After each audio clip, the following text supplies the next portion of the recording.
This is Liam O'Rourke, author of Crazy Like a Fox, the definitive chronicle of Brian Pillman 20 years later, and you are listening to the Top Rope Nation. This should be played at high volume, preferably in a residential area. Ladies and gentlemen, it is now time! Oh, no. Oh, yeah! I finished these fights. Give me a hell yeah! Top Rope Nation. Learn to love it. It's the best thing going today.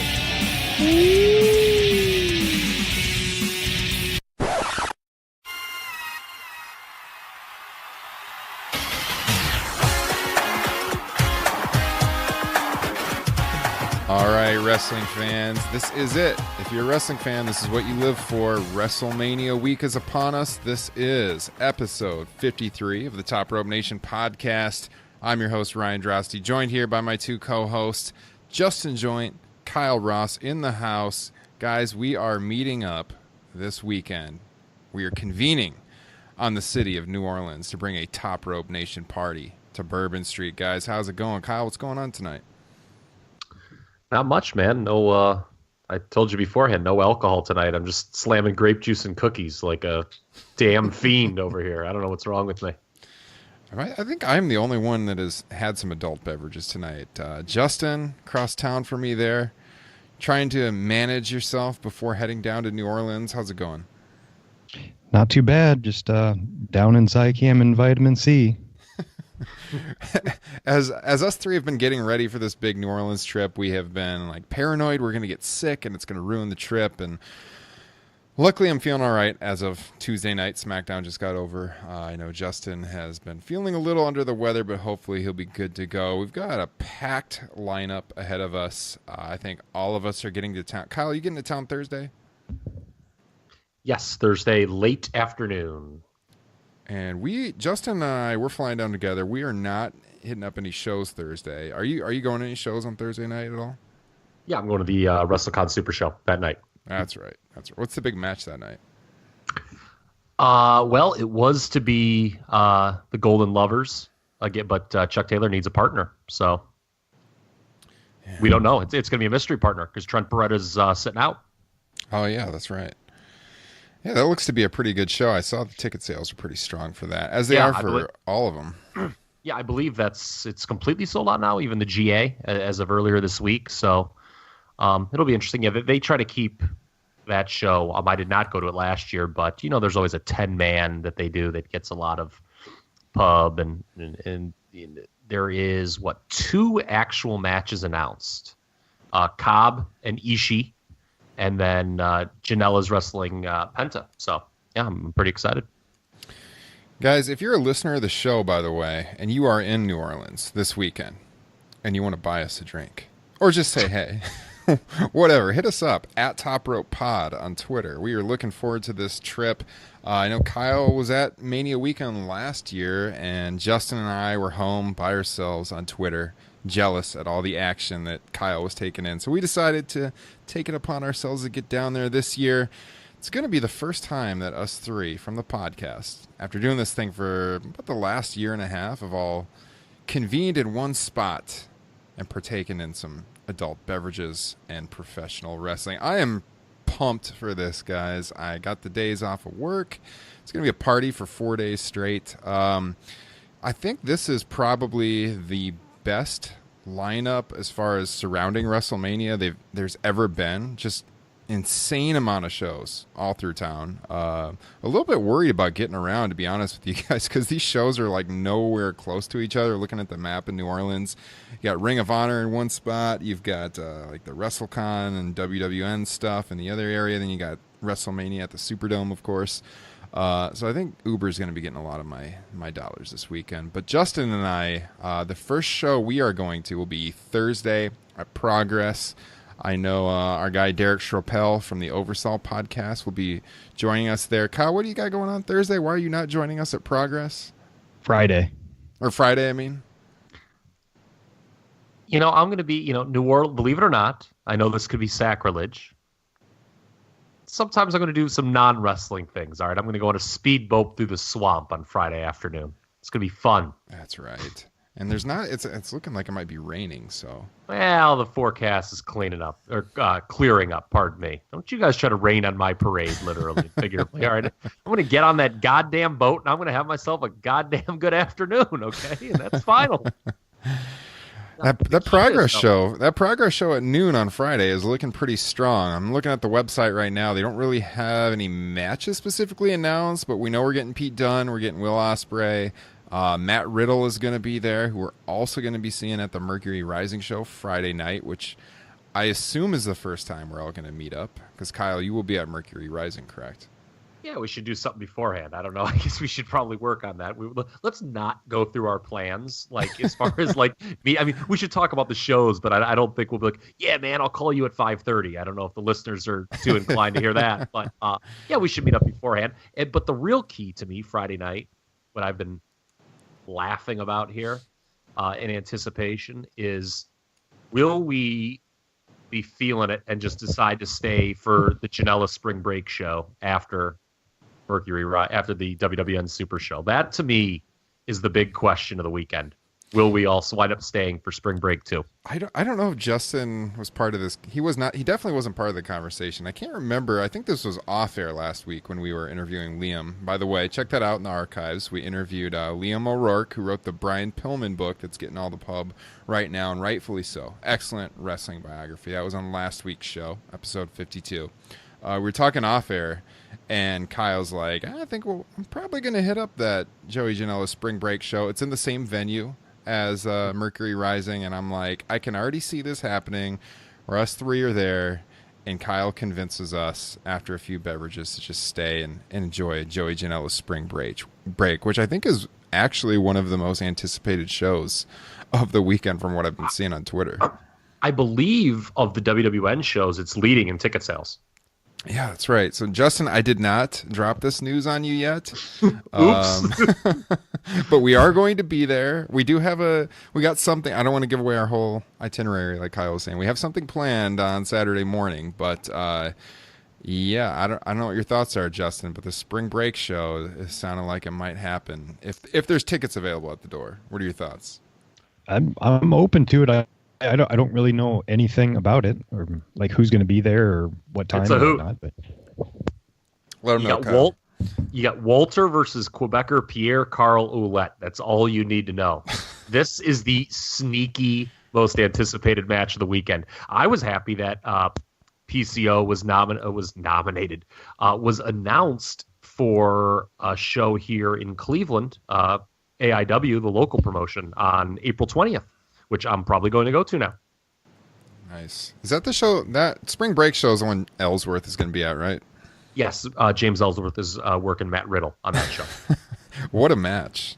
Yeah. What a weekend right there. You know, the whole key is, people have been talking about this because, there's been some debate. The sales have been slow on the two Evolve shows. You really kind of need to do something different this weekend. I mean, with so many choices. And Janela, he made a name for himself by doing that Spring Break show. It was so much different than everything else. It's a late night show. The vibe is great. So, yeah, I'm leaning to it. My buddy Chad is also, he'll be amping up the peer pressure on you guys too. I'm sure. Speaking of Evolve, I'm pretty sure it was Evolve last year. I remember, I think it was Friday. I didn't have to work, and I subscribed to Flow Slam, I think it was. That was yeah. What happened to those guys? But they were streaming like all the indie shows last weekend, and I turned on like the Friday. I think Kyle, you had like just got to town, and I'm pretty sure it was an Evolve show. It was Thursday or Friday, and you were like right in front of the hard camera. And I remember I was texting you like, dude, are you like 4 or 5 rows back from the ring on the floor? And that was you. You're right there, front and center. Well, we were like front row, like when Drew McIntyre pile drove Matt Riddle through that table. It was like right at our feet. Yeah. That was pretty crazy. It's some good shows. Yeah, this is gonna be a hell of a weekend. We got Ring of Honor Saturday night, Takeover. Yeah, and I was gonna say, and so stereotypical of any wrestling podcast. 2/3 of the hosts are going to ROH, and then the other one is going to Takeover.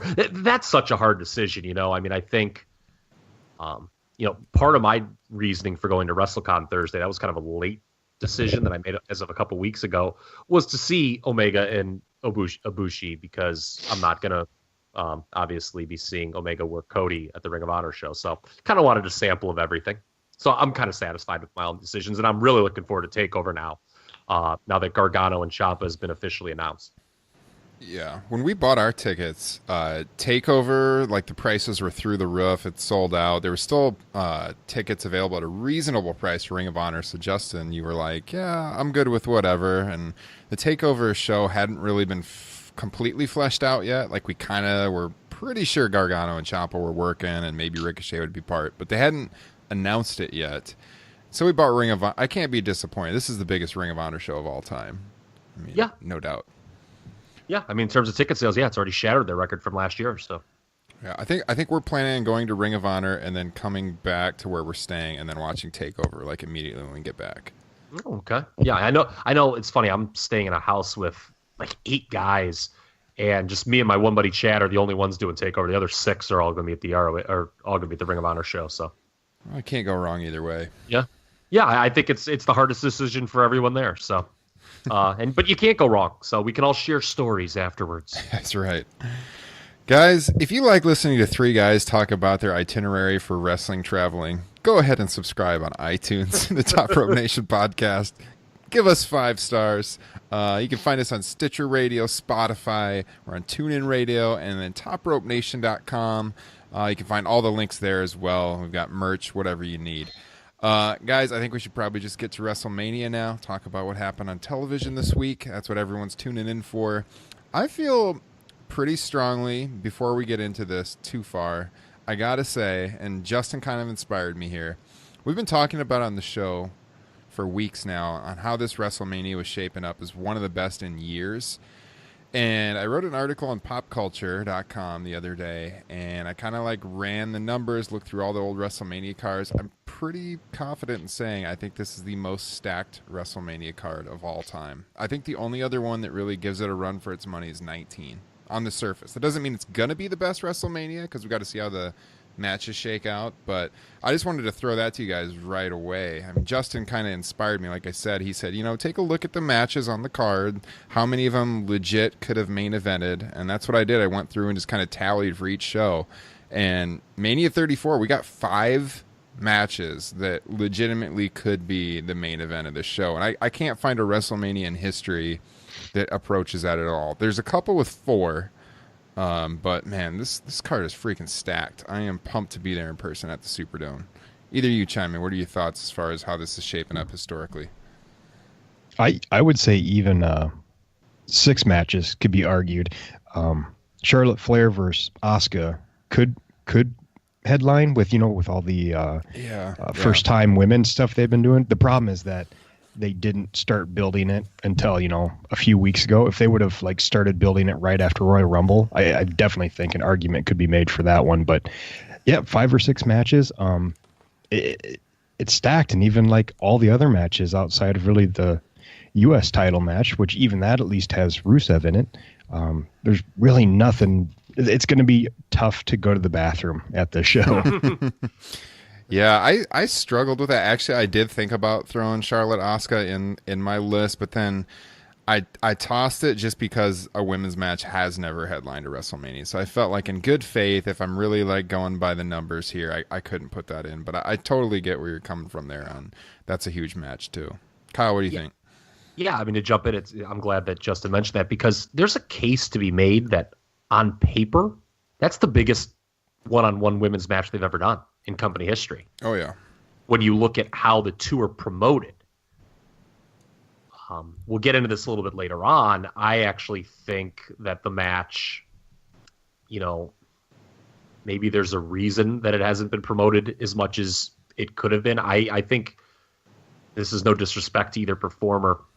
It could be the most disappointing match on the card. I know that's something that, whatever we do in the podcast world, we have to give somebody that dishonor. And I think it might be that match. But yeah, to your original point, Ryan, I'll take it just one step, above.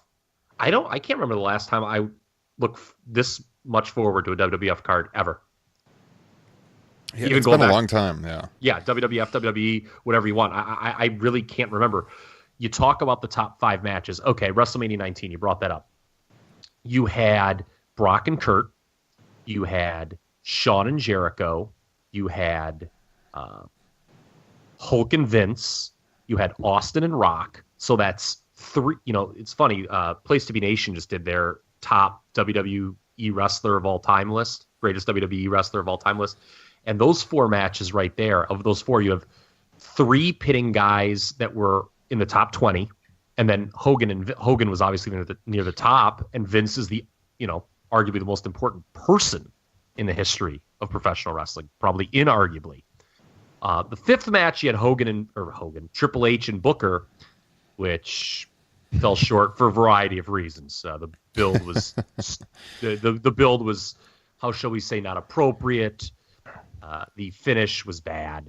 For Booker to not go over in that match was mind-boggling. Well, look, this is a different podcast for a different time. It's a match that should not have been booked, because the thing is they wanted a champion strong for Goldberg to eventually beat in 2003, which is the right call. Again, different podcast for a different day.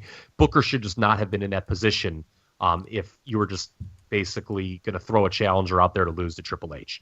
But that's the story. Other than that, though, like, you look at the two WrestleManias that are kind of the all-timers, 3 and 17, they were not nearly as deep as this one was. Now, 17 had the TLC, it had Vince and Shane, but like Angle and Benoit on that show was nowhere near as big a deal as AJ and Shinsuke is being presented on this show. Mm-hmm. And the TLC was kind of like a throw. To be honest with you, people don't talk about this at all because the way that show's been, lionized through the years.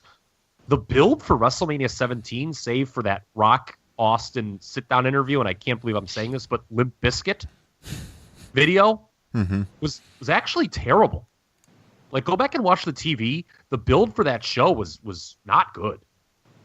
Drugged Linda McMahon. Okay, I'll say this: the highlight of Linda McMahon's career is getting up out of that chair, without question. That I don't care what anyone says. That is a great professional wrestling spot. But yeah, to bring it all back around, I think it's not just how top heavy this show is, but how deep it is. I mean, you look at matches like the SmackDown Tag Titles, the Intercontinental. I mean, these are like really good matches on paper that are, 7th or 8th from the top. You don't see that very often. I'll be very blunt. If you're not excited about this show, I'm not sure you should be watching WWE. Exactly. Stop watching now. Yeah, I really don't know what to say. I mean, it's just not a product for you. I mean, this is what they do, and in terms of WWE card, like I said, can't remember what I've looked forward to this much, and it's not just because I'm going to be there either. It's stacked. So I have a question, guys. Normally, at least in the past, I would say 7 WrestleManias, normally 2 or 3 matches will get around 20 minutes, and then the rest are, around 10 or below. If you have to guess, or if you have to choose, what 2 or 3 matches are going to get the time in this loaded WrestleMania? Man, it's funny you say that, because that's what I thought of instantly when Kyle remarked that Asuka and Charlotte might get shortchanged a little bit, or maybe it won't live up to what it could be. And I think, unfortunately, that's because the card is there's so many matches on the card. We got 14 matches, I think, 3 of them on the pre-show.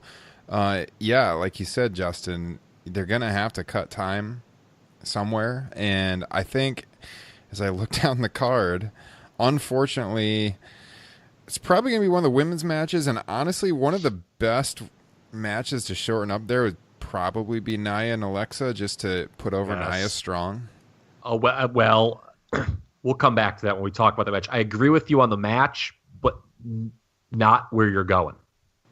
Okay. Well, we will go through our match-by-match predictions eventually, so we can save that there. I'd also think probably one of the tag team matches is going to be fairly short, especially maybe the Raw tag team match, depending on who Strowman picks. That's probably going to be a pretty short match. What do you think, Kyle? Here's a concept. Why does every match have to be? You can tell a good story in under 20 minutes, folks. It used to happen all the time.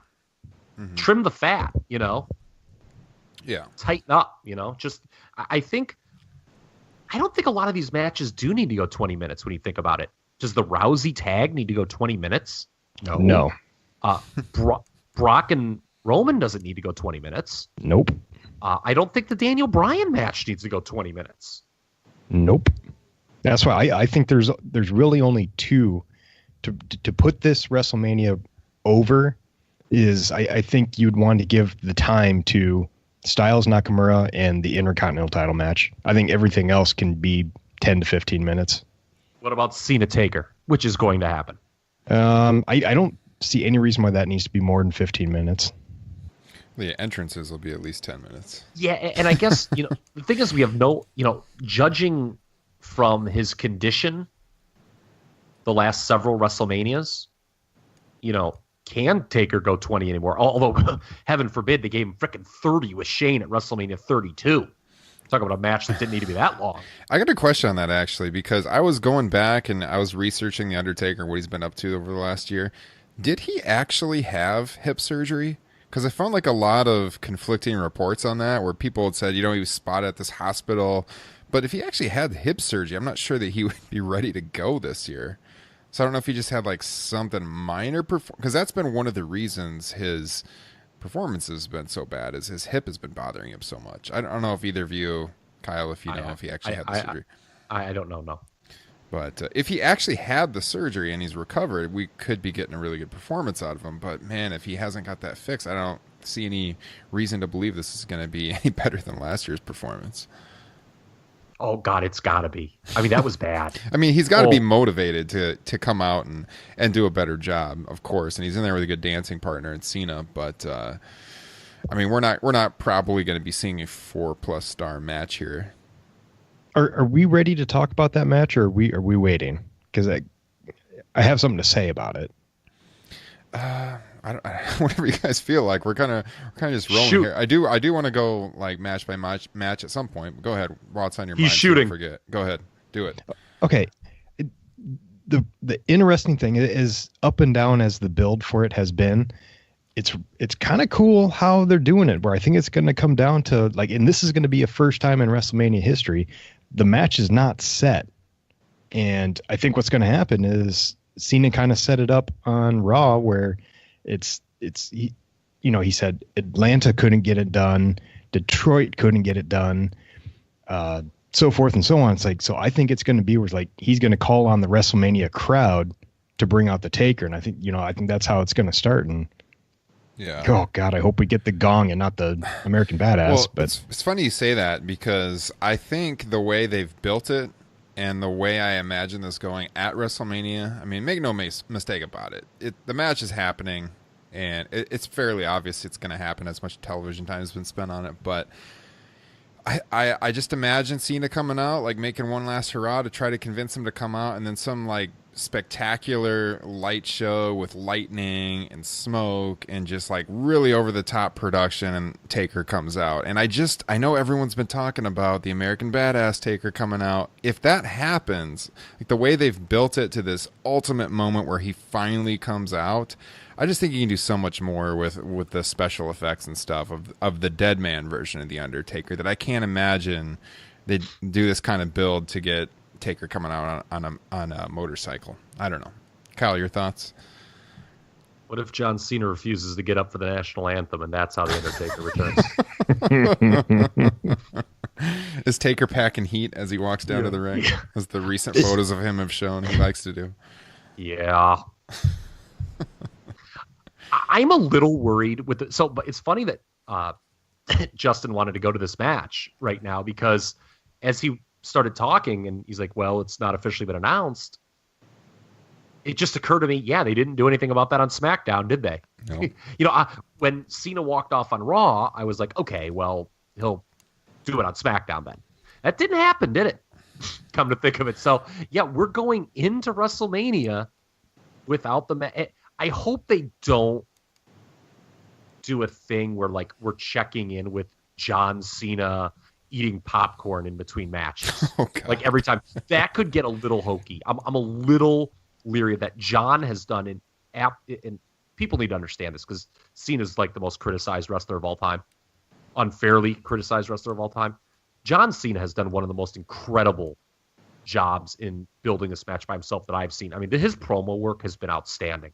I mean, as far as summarizing all the key points and angles and storylines, there just aren't a lot of guys in the history of this business who can do it. I mean, the one that comes to mind was Bret Hart when he turned heel and he cut that phenomenal promo the night after WrestleMania 13. But I mean, John's promos week in, week out, he's knocked it out of the park.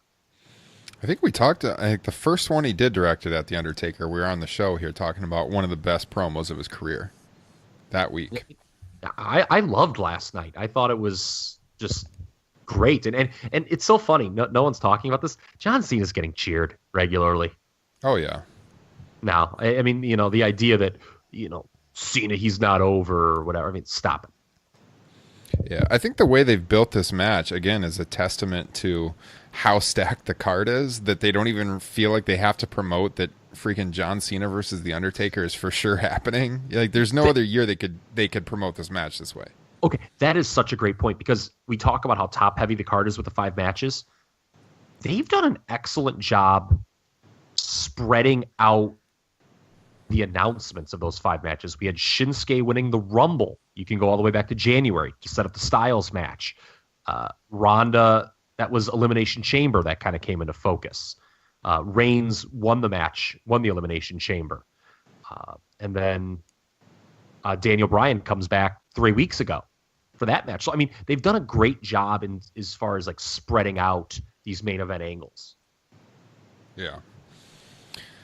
Yeah, I don't see any other year this could happen this way, and it's obviously happening. There's no way they would build it up this way. I am very, very curious as a fan to see how the payoff happens. Kyle, do you think there's any chance it's not the Dead Man Undertaker?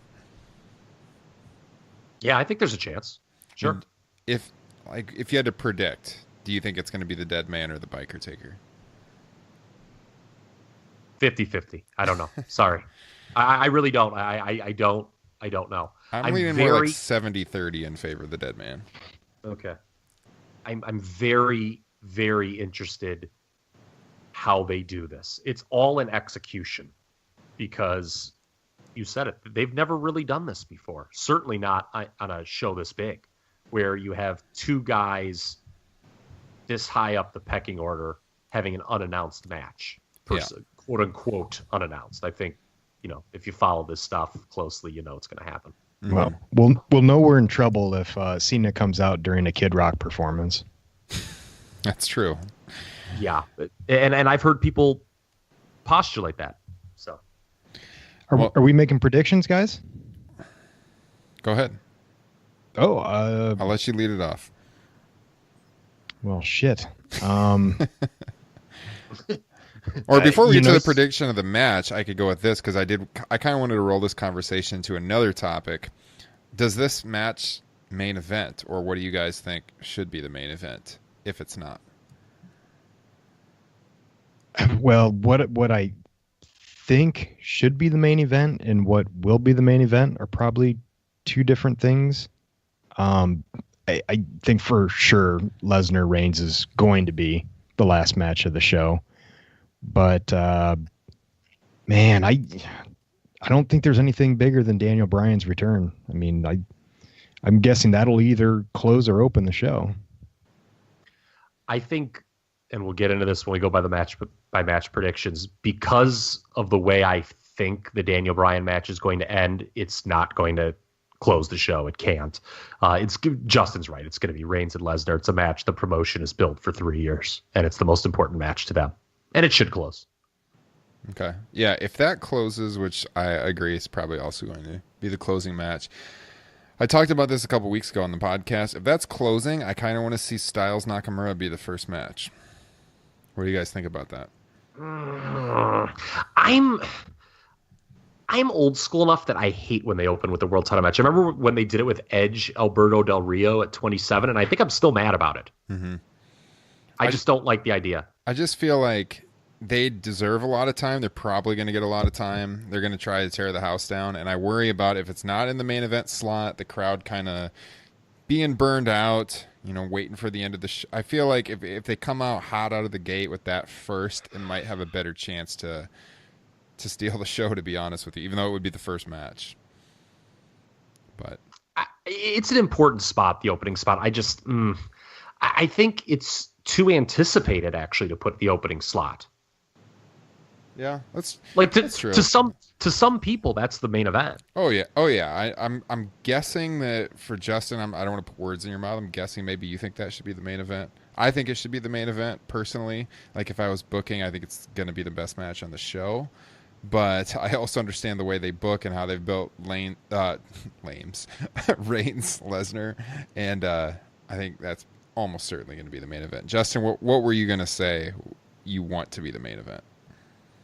Daniel Bryan. I think that's the biggest match on the card. Okay. For me personally, I guess. Yeah.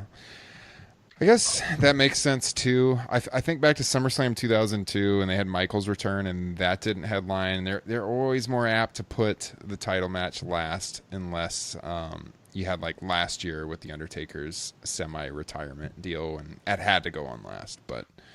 And it was Roman Reigns. Yeah. So the only other match besides Reigns and Lesnar that can headline is AJ and Shinsuke, or the mixed tag could conceivably headline. Yeah, just because the star power, Ronda Rousey being involved. Yeah, and obviously they have very big things in mind for this whole Ronda Stephanie dynamic. Mm-hmm. I don't think that one's going to headline just because it's her first match. It's kind of risky to put her in that slot, but I understand the argument. Agreed. Yeah, because of the star power. All right, so if Nakamura and Styles don't open the show, anyone have any thoughts as to what should open the show? U.S. title, provided Rusev is going over. If Rusev is not going over in that match, then it can be put in the throwaway slot. But I think Rusev winning a title would be a great way to get the crowd going. I'm just glad that he was added to the match because Rusev has been so criminally underutilized over the last couple of months. And I agree. Let's get Rusev winning that match, and let's get a tank out there just for the hell of it. Yeah. It's really funny, too. There's been a real mea culpa, I think, in the New York booking office here. If you read Meltzer and listen to some other reports, that this was a late decision in the game based on merchandising, that the company took note of how well those Rusev Day shirts are selling, and that's why he was added to this match. And you gotta think when someone's added late like that, it's to win the match, right? Yeah. Orton's not winning for sure. I think his part of this story was him just winning the U.S. title, right? Just to kind of add it to his resume. It was the one title that escaped him. Whatever. It's an okay story. I don't see Jinder winning either. So it's between Rude and Rusev. So if it's me, I have Rusev go over here. It's a great way to fire up the crowd, like I said early. And I have Bobby Roode turn heel on TV then, and that's your feud for the U.S. title. Because Bobby Roode, it's funny, there's a lot of guys, a lot of heels in the company I've been talking about who would probably be better as baby faces. Bobby Roode's a baby face that would be better as a heel. Oh, yeah. Yeah, I like everything. I agree with everything you just said there. I like Rusev because the match isn't particularly interesting going in, but Rusev's been a really interesting character on television, and Roode sucks as a babyface. So I like him turning heel and that being your program. Justin? Yeah, I think for me it comes down to Jinder Rusev. I like the Rusev-Rude feud idea. I think that's good. But yeah, Rusev getting added, they've heard the universe loud and clear. Mm-hmm. We shit on him a lot on this show, but let me give Randy Orton some props. The RKO may be the most over finisher since Jake Roberts' DDT in this company. I'm telling you, man, he can be just dead in the water doing nothing. And he hits that. I mean, that was a great spot tonight on SmackDown when he came out of nowhere and hit Rusev with it. Mm-hmm. Man, I mean, give the devil his due. When he hit that RKO, man, he's made for life with that thing. Yeah, I agree. I can't disagree with that. That's a great move. Great. I think I think Rollins' curb stomp is pretty awesome too, and I'm glad they went back to that because that's another one that just completely comes out of nowhere. Well, yeah, I'm not saying that it's like the greatest finishing move. I'm just saying in terms of being like over and always getting reaction. Yeah. I mean, the arcade. Remember that there was those memes that like of just him randomly like him being edited into other video and RKOing people. I mean, you don't see that for a lot of finishing moves, man. Yeah. Oh no, I agree. It's an awesome finish. I think we should start off as we go through these matches. Let's talk about the 3 matches that are going to be on the kickoff show, which they've already announced. Oh, that's right. Yes. So we got the 2 battle royals, and we've got the cruiserweight title match, which you guys have spoken really highly about the cruiserweight tournament that's been going on 205 Live.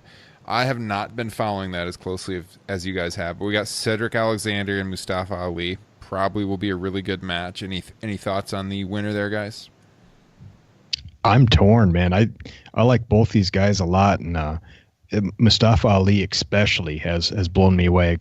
They've really done some cool. I'm assuming they look like they're self-made vignettes with their cell phones or something, but he's had some really cool ones there. Yes, I think this is going to be a great match, especially since it's on the kickoff show and they're going to get some time. But I'll go Mustafa Ali. I think he's got some momentum here. What you're saying is this is going to give us a reason to get to the Superdome on time, 2 hours before 100% goes live. We're going to be there for the kickoff show, homie. We're going to be there at 11 a.m., guys. So take it from me, guys, as somebody who was there last year. We got there pretty early, I think. I caught the entire pre-show. Get there early. I'm a guy who gets to any sporting event like right before the game starts. But this is something you would trust me. It's especially if you're not going to go like next year, make it a habit every year. You want to get there well in advance, get your seats, get your beer, and get ready. And I'm with Justin. I think Ali's done better work overall, both promos and in ring than Alexander. Not by a huge margin, but it's been better, his work, compared to Cedric. The more important thing than who wins, though, and I think we should all agree on this, is the commitment to the winner. We don't need a guy winning here and then losing in a couple weeks. Based on kind of the whole reboot to the division, the importance they've stressed on the tournament, whoever they go with to win this match, go with, for God's sake. Let them get a good run, build them up, and don't do another TJP situation where he like loses the title in a couple weeks to like frickin' Brian Kendrick, because that was a disaster. Yeah. I think I'm going to go with Mustafa Ali if I have to pick, just based on some stuff I've read, and he seems to be getting more of a push in recent weeks. Like he's kind of snuck up on Alexander, who maybe looked like the guy who was going to win a few weeks back. This is the right final match, I think. Anyone who's watched the tournament can tell you that this is the final match that when I saw the brackets, I was like, okay, I think it should be Ali and Cedric, and it is. So I'm happy. Who you got winning then, Justin? I had Ali. Ali, and then Kyle, your pick was? Ali. Okay, so we're all with Ali. All right, Andre the Giant Battle Royal, and this is happening just a couple days before the big HBO documentary premieres. And let's see, who do we have announced so far? We got Dolph Ziggler, Matt Hardy, The Revival, Mojo Rawley, Baron Corbin, Goldust, Ty Dillinger, and both members of Breezango. What do you think, Kyle? Who's going over?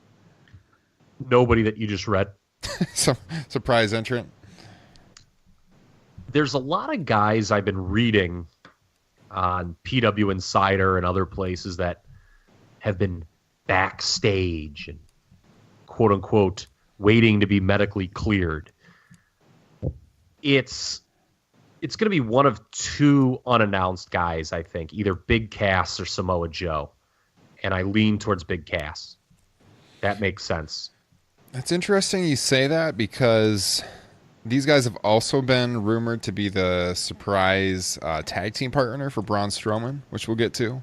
So depending on who they go with there, I like Big Cass as the pick. He makes sense. He was getting a pretty big push before.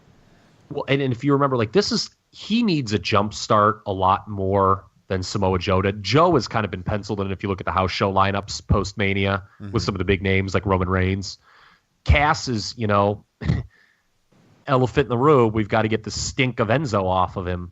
So you got to get you need something to jumpstart him. There was also the report that Vinnie Mac was a pretty big fan of the ultimate deletion, which we never talked about on the podcast. I think the big thing he was a fan of was the interest it drew on social media. Yes. So I don't know. Maybe Matt Hardy could have an outside shot. Still probably a long shot, but yeah, no. I mean, because what I did was mere conjecture. I mean, it could be like really stupid, and everyone could listen. Like what after the show, Big Cass listening to the show, everyone's like, "What a fucking asshole that guy was on the podcast." But of the announced guys, I think only Matt Hardy has a chance of winning. Yeah, because Baron's won it before, and man, by the way, Baron Corbin has really freaking sank down the card in recent weeks, and that's a goddamn shame. This guy's a good modern heel, and I'll keep stumping that to the day I croak. They should have never changed his entrance, by the way. No, it's bad. Well, the new song is bad. Yeah. I would argue that every winner of the Andre the Giant Memorial Battle Royal has kind of been cursed. Maybe we should keep Big Cass far away then. Yeah. No, give it to Big Cass. No, Justin's right, and I'll throw it back to him. No one has been able to really run with this thing. I mean, Cesaro did not have a good year after he won it. And then the Big Show kind of was just the Big Show in 2015. And then you had Corbin, and then Mojo last year, who is definitely doing nothing. Mm-hmm. That was a photo op with Gronk. Yeah. This gimmick's hurting, especially because they put everyone of any importance not in it. Yeah, I think I definitely think it comes down to either Hardy, Samoa Joe, or Big Cass. At least with Samoa Joe, you can say, well, he won this and went right to title shot with Roman Reigns. Yeah. All right, and the women's battle royal, previously the Fabulous Moolah, but to be no longer the Fabulous Moolah. We have, and just like we predict on the show, no room on the card for Sasha and Bayley, as we talked about 3 or 4 weeks ago. So they are in the women's battle royal on the kickoff show. So expect some heat between the two. And this match, we got Becky Lynch, Naomi, Natalya, and the Riot Squad. So far, I'm fairly certain you can expect some NXT women to be brought up for this match as well. You would expect Sasha and Bayley to most likely cost each other their chance at winning here, I would think. I would really like to see Becky Lynch maybe win, just because they've done absolutely nothing with her for months and months and months. I like where your head's at. Yeah, but that just because they've done so little with her for the last several months, I'm not too confident she would actually win. I guess if I were booking, I would put Becky Lynch on there. Yeah, I think there's only 4 women that have a chance at this, and it's Bayley and Sasha to continue their feud, which either way, whether one of them wins it or if they both just cost each other the win. And then Becky Lynch and Natalya. And Natalya just because of, how long and her history with the company. Mm-hmm. But I agree with you, though. I'm going Becky Lynch. Now, would Natalya reprise her farting gimmick from 2012 just to get everyone out of the ring? Kyle texted me that during SmackDown tonight. Remember when Natalya had the farting gimmick? So I don't think Natty has any chance of winning this, quite frankly. I agree with you two that Bayley and Sasha, certainly that's the heat coming into the match. Becky, I think, is an excellent choice. And like Ryan, she would be mine. Similar to the Andre, there's always that wild card of an unannounced person, like an NXT choice. Like Ember Moon is probably losing the NXT women's title Saturday night. And I envision her being main roster bound. I don't see the program with Shayna Baszler continuing at NXT. I just don't. So she's an option, but I kind of just will parrot what Ryan said. To me, because you've already sort of, although the face-heel alignment is not defined yet with the Bayley-Sasha feud, because they're already feuding, per se, I don't see either of them winning. Had they not done the locker room fight 2 weeks ago, I could have seen Bayley finally turn, quote unquote, on Sasha and eliminate her for the win. But yeah, give it to Becky Lynch, who has just been criminally underutilized ever since losing the SmackDown Women's title to Alexa Bliss over a year ago. All right, so let's roll this into the Raw Tag Team title match, and let's talk right away about the Braun Strowman mystery partner. So it makes all the sense in the world for this to be Elias, even though they've had the feud. We've got the stand-up bass combining with the guitar. We've got the two musical instruments that they've used in the past. They can unite as a musical group here. Elias has been one of the one of the fast rising stars on Raw, and he doesn't really have a spot on the WrestleMania cards. This is a good way to interject him. I think they would be hesitant partners. I don't know. I don't know how they actually get there to Braun having picked him. I think it would be a good team. I think it's either going to be Elias or Samoa Joe. I don't know if you guys have thoughts on who he's going to be picking here. I've got lots of thoughts on it. First off, I want to start off because Kyle said that starting the show off with the U.S. title match with Rusev would be a good idea. This was my thought, was you started off with Braun coming out first just to pop the crowd right away. As far as tag team partner goes, I don't really like the Elias thing. It doesn't really make a lot of sense to me. It's like, yeah, they had a quick feud, but to be partners, I don't know. I think they're better separate.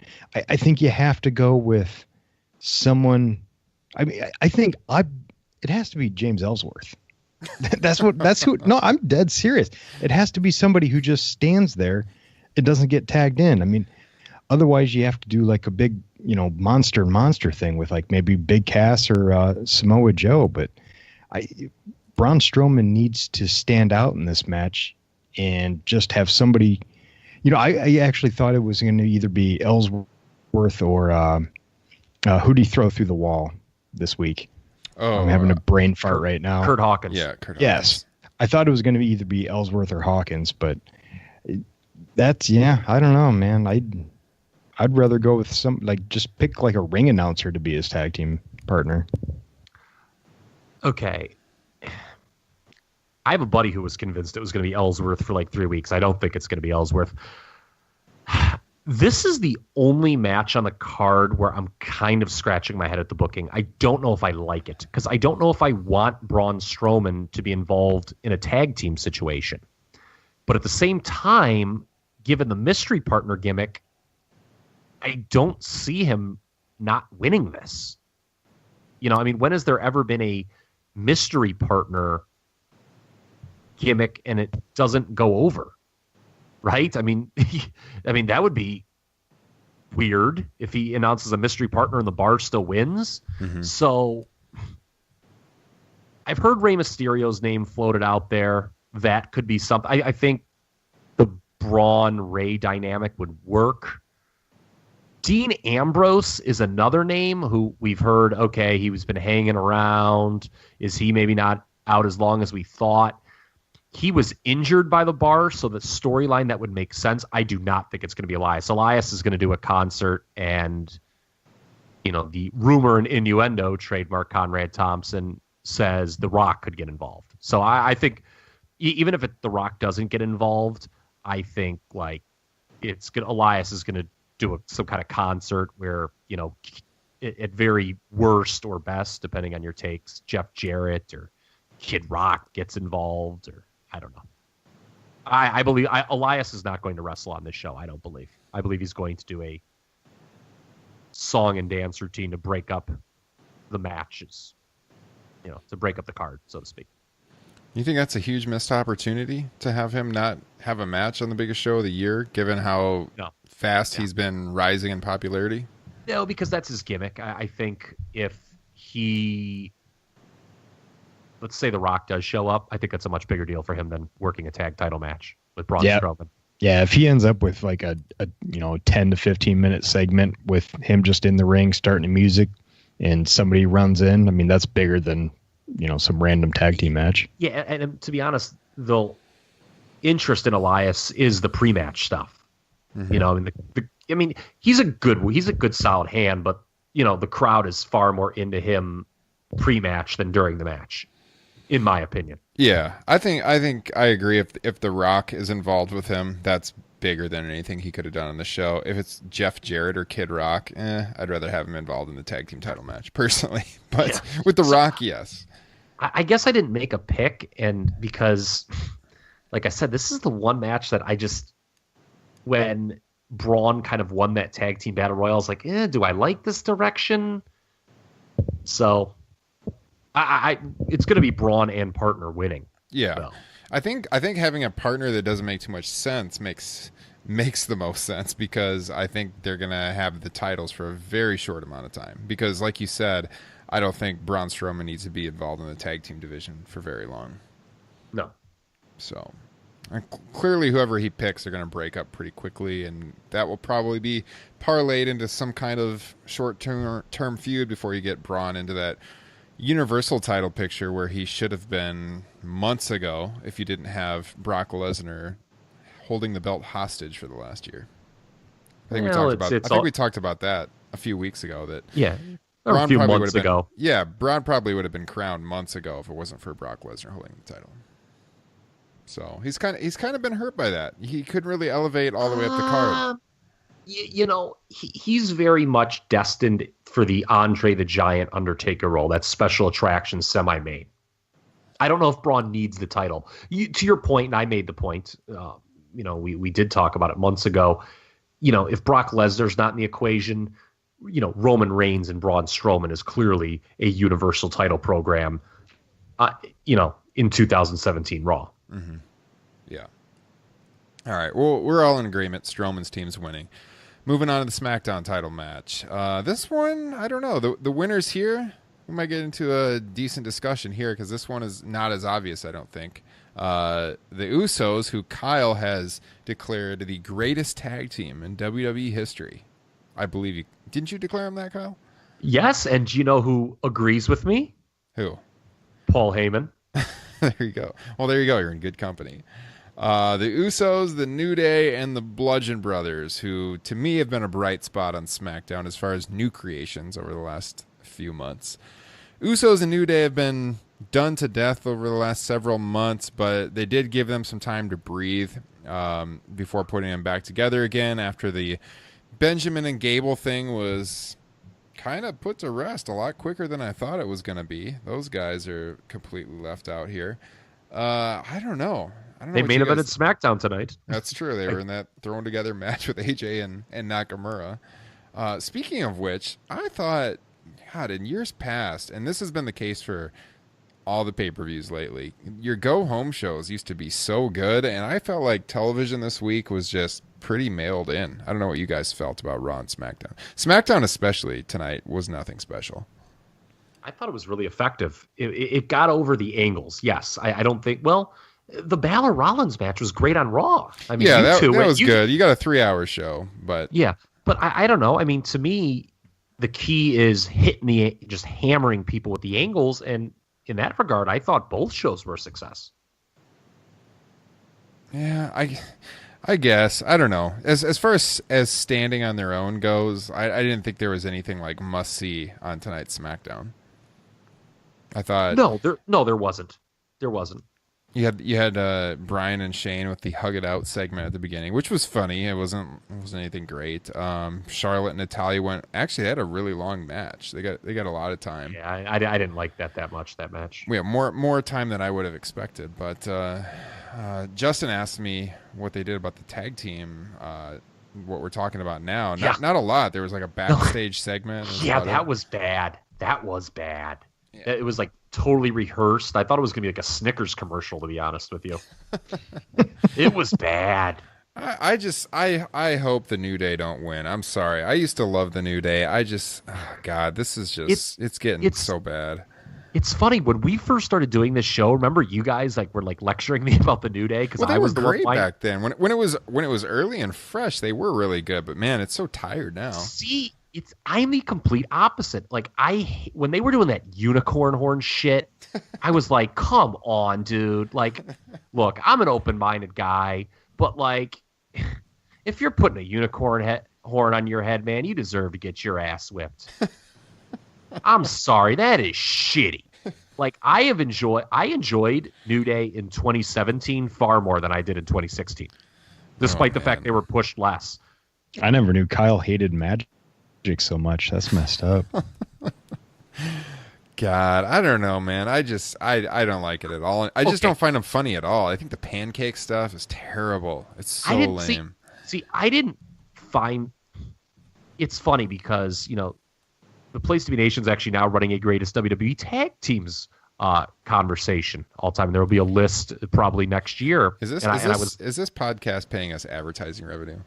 No, I just like to talk about things. I'm sorry. I just like to, I've heard it. It's good. It's good. Yeah. I just like to be part of the conversation. I like to bring people up. I like to be power of positivity. There you go.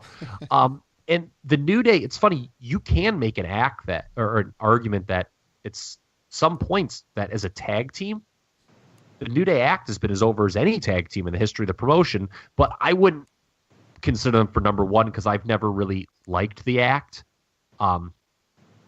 It can be corny. I shouldn't say I've never liked it, but it can be corny. It's not my thing. I've loved the matches with the Usos, but to your point, Ryan, I'll make you feel good.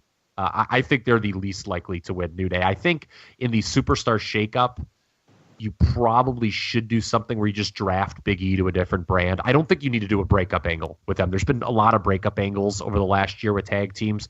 I don't think you need to do like him turning on Xavier and Kofi. I think you just draft him to a different brand, and that's maybe how you break the team up. But love the story of the Usos finally getting on the main show. I think that was a good storyline for this. It all boils down to how they view the Bludgeon Brothers, though. If this is an act they want to ride with, then they're winning. If they don't see much in them, then the Usos are going to retain. Yeah, I agree with the Usos retaining. For them going this long without actually having a main card match on WrestleMania, I think this is their moment. If they do eventually want to go with the Bludgeon Brothers, I don't think it needs to happen on this show, especially with a triple threat match, and definitely not the New Day. Although I am not near as down on them as you guys. They're still one of my most entertaining acts on SmackDown every week. I like them now more than I did when they were perceived to be at their height.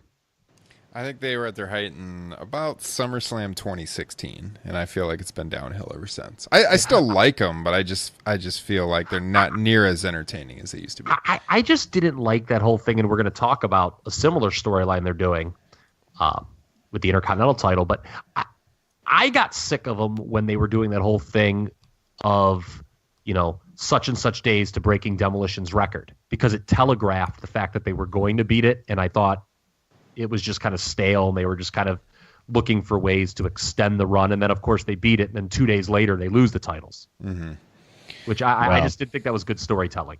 My unicorn horn has been up the entire New Day run. Oh, my God, in heaven. Make sure to not sit on your lap at WrestleMania.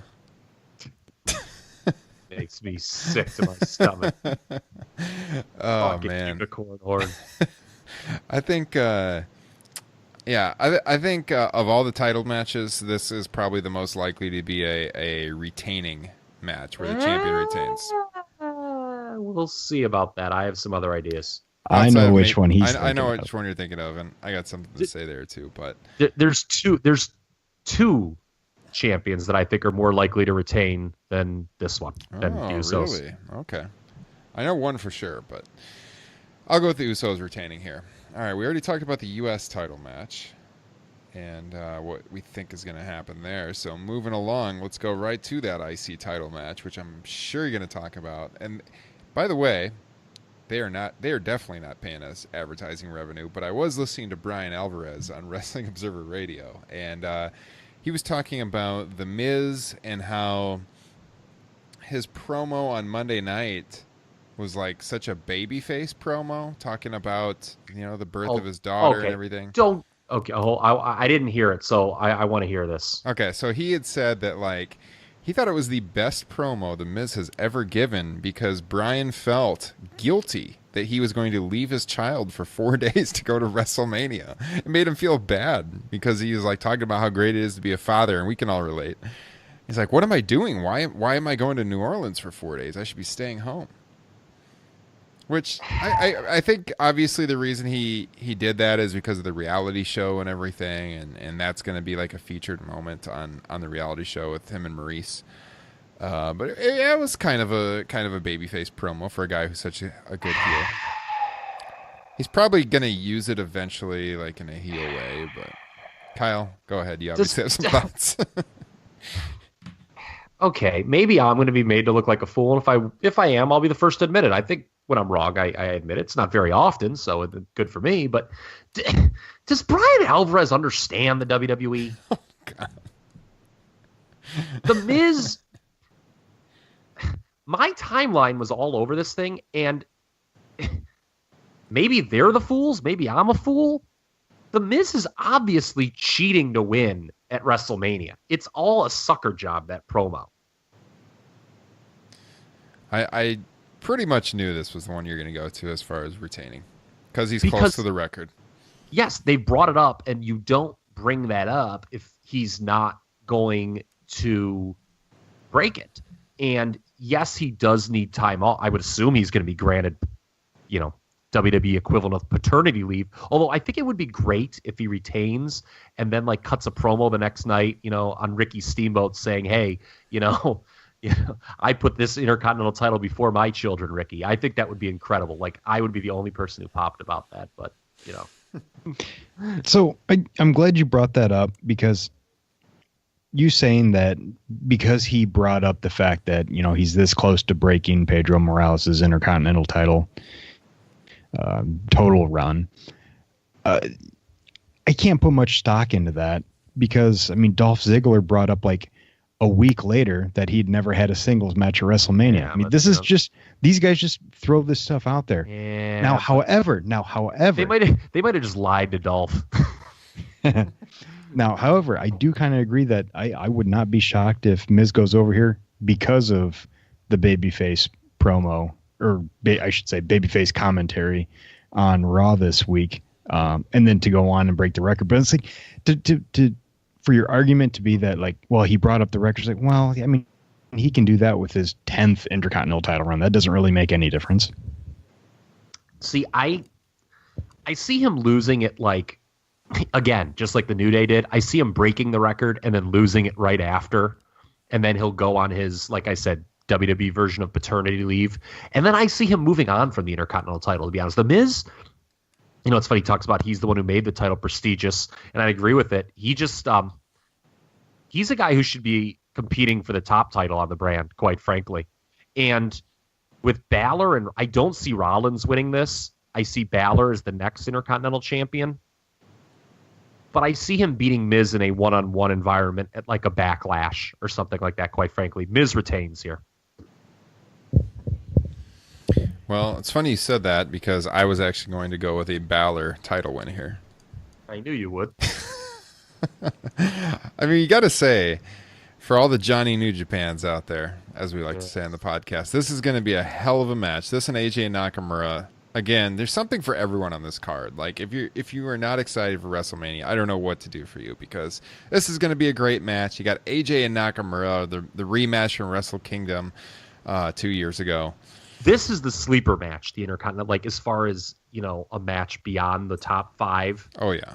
That could be real. This is, Rollins and Balor just had a banger on Raw, man. 6 days out from Mania, they just went balls out. That match was great with all the callbacks to their previous matches. Ooh, that was excellent. That was a 4-star match, man, on free TV. I don't see Rollins as the Intercontinental champion, and so No. if they're gonna go with a title switch, I see Finn going over. I think Finn could be a good Intercontinental champion, and this is a good spot to get some gold on him after losing the Universal title, being gone all that time, coming back, kind of languishing for a while, and now doing better. But I don't know if I put as much stock into the record thing with the Miz as you do, Kyle. I think he's breaking it. And I do think Finn is the eventual Intercontinental champion. I just think that you could make that title win more important to Finn Balor if he beats the Miz in a one-on-one environment. And another a name that I brought up earlier, too, and I want to bring his name up again here, Dean Ambrose. I can see Dean turning heel when he comes back on Seth. Mm-hmm. Again, I think they'll have to be careful with that because there's been a few too many, turns recently, and I think there's going to be a big one at WrestleMania too.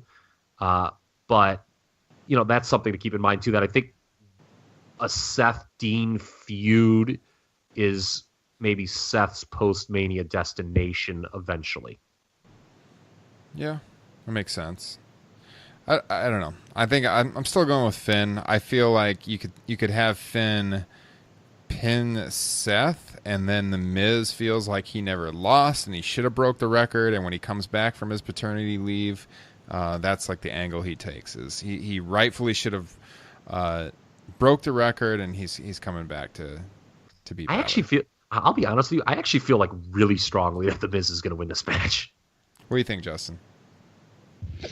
This is one of those matches, and this is just wrestling in general, but it's all about where it's at in the card and what's happened before it. It's a domino kind of thing. It's like, is it in a place where it's okay for the heel champion to retain? Or do you need a babyface victory to pop the crowd or whatever? My feeling is Finn Balor is going to win it. I'm guessing we have to get the Demon, I would think, his first WrestleMania. So that's where I'm going. I'm going Balor. See, I'd save that for a one-on-one match, like Backlash. I would not do the Demon here, actually. I think it gets lost in the shuffle. It's a tough match to call, either way. I'll be surprised, I think, probably. All right, women's title. Kyle, you had some thoughts on this one. Nia Jackson, Alexa for the Raw women's title, and where this one is headed. We talked about how, I think earlier I had said this could maybe be a short match with Nia looking powerful, but I had the sense, Kyle, you think Alexa is going to retain here. Yeah, too soon to do the title change, okay. I think. This story needs to play out, because here's the thing. If you have Nia squash Alexa, I'm going to, again, the old resident old fogey of the program is going to bring up like a reference from 30 years ago. But remember when the Ultimate Warrior squashed the Honky Tonk Man at the first SummerSlam? Obviously, that's a rhetorical question. Okay. They did a rematches around the horn, and that dynamic really didn't work because no one bought Honky as having a shot at winning the title back. Like, even if you were, not a quote-unquote smart fan, whatever that means, there was no reason, there was no justification Honky was going to win the title back. Once Alexa loses to Nia, she's not beating her back. She's not going to win the title back. That's my read, personally. I could be wrong, I guess. But so to me, this is a match that could be short, and I think, to be honest, you're probably going to get a fuck finish in this one. If you want to be real cute and real funny and make me, again, you want to make me laugh, just like the Miz cutting promos on Ricky Steamboat about, not giving up his Intercontinental title over children. I would have Nia powerbomb Alexa roll out of the ring, grab someone from the Louisiana State Athletic Commission, and have Nia disqualified. The goddamn Louisiana Athletic Commission, which is making these shows so damn complicated, by the way. Hey, grab a hold, tell the story. If you guys don't know what we're talking about, holy shit. Louisiana has all kinds of regulations on professional wrestling. Apparently, it does not apply to Ring of Honor or WWE because they are deemed big league. Even though, like, a lot of the guys, that are going to be working the Ring of Honor show have worked the other promotions like Progress and Rev Pro and WWN and whoever else is down there. But apparently, they are stationing a representative at all these indie shows. And there's like this whole list of moves that if you want to do it, you got to get special permission, because they had a guy who got injured really bad. Like, he broke his neck or something, I think. Yes. God, this was like 15 or 20 years ago. And they had to pay out millions of dollars. So they're like very critical on allowing any dangerous moves at professional wrestling. If they do the finish I just suggested, I will just give the WWE all my money. God, I want them to do that. I'm completely swayed at this point. I do think Alexa is going to retain. Like, Nia winning is the obvious finish, and we've talked about a lot of title changes on this show. Some people got to retain, and I think Alexa retaining makes sense. Yeah, I just think it's too early. Like, this is a program that's sort of quote unquote must continue, and it's kind of funny. As you know, we're shifting to both brands being represented at all these pay-per-views. To me, that kind of hurts this program because it's something you could build up to a semi-main level on a Raw-only pay-per-view, and Nia's title win could be a really big deal. Mm-hmm. So that, maybe it's a cynic in me or whatever, could be the first casualty of losing brand-only pay-per-views. And, I put air quotes around casualty. It could still very much get over. Mm-hmm. I think they should just do a move-for-move redo of Andre and Hulk in this match.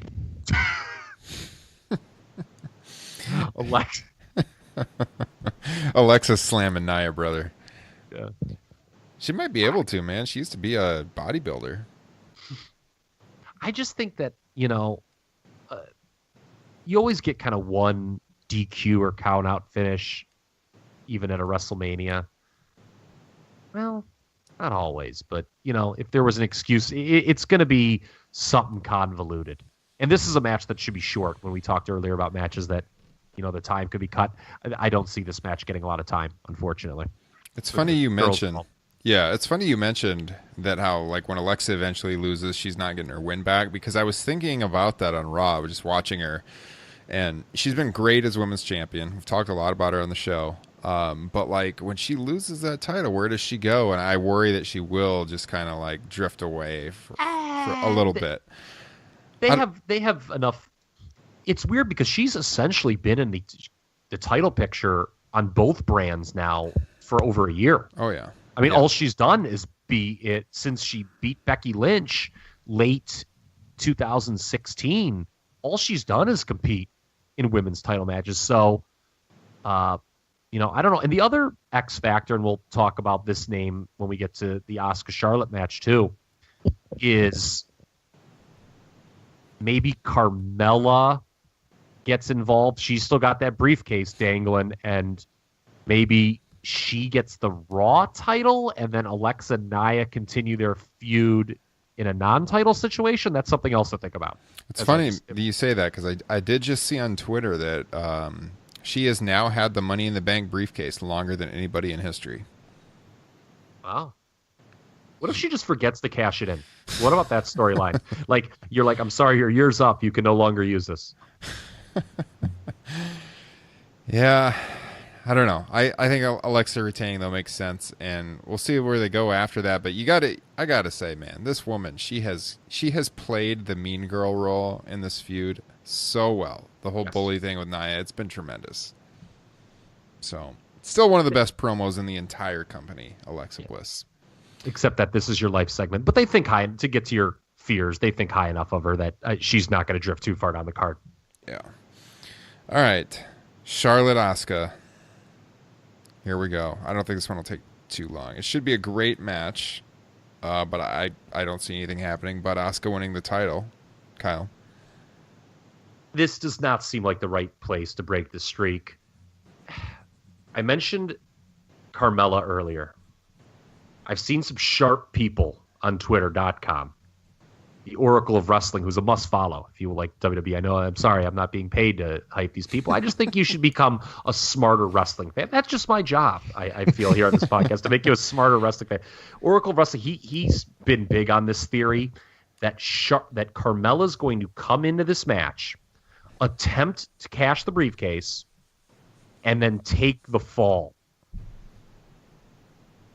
Thereby, so it turns into a triple threat, and she takes the fall. Okay. And she loses.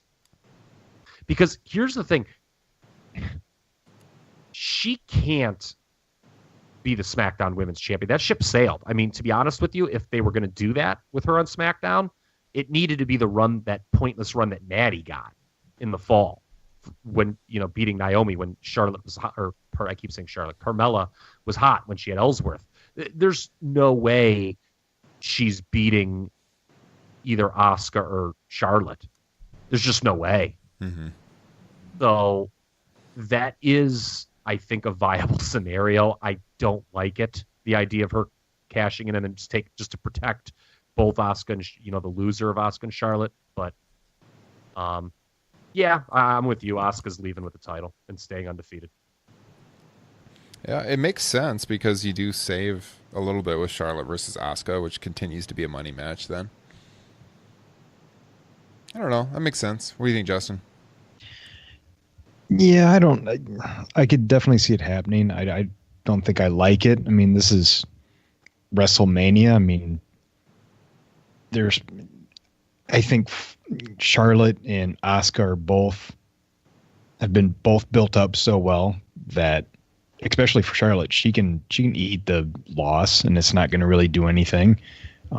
Let them have just a classic match, especially because of people's expectations for this match. I think to have Carmella thrown in there, I prefer to see Carmella get drafted over to Raw and, kind of how Kyle alluded to, but definitely this, I think there's two matches on this card that are kind of no-brainers for the winner, and this is one of them. It's Asuka.